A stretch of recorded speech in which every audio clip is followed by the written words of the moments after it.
Hello guys, and welcome back to a new video. In this video, I'm going to show you how to turn off suggestions in Google Chrome. So just please follow my steps until the end, and let's begin the tutorial. And so the first step here I'm going to do, I'll go and open my browser, as you can see over here, which is Google Chrome. And then I'll click here on these three dots. And so we have here a lot of options, but we're going to do exactly, we'll go down to the settings. And so we're going to click on these settings over here, as you can see, right?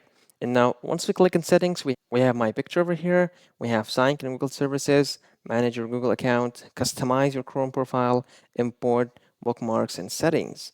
So we're going to click on it, going to be sync and Google services. Once we click on it over here, and now we'll scroll down a little bit over here, and then once we are other Google services, we have all these options, including allow Chrome sign-in, help improve Chrome's features and performance, which is automatically send usage statistics, make searches and browsing better, enhance spell check, and lastly, improve search suggestions. So we can turn this off or on, and the same step for all of these.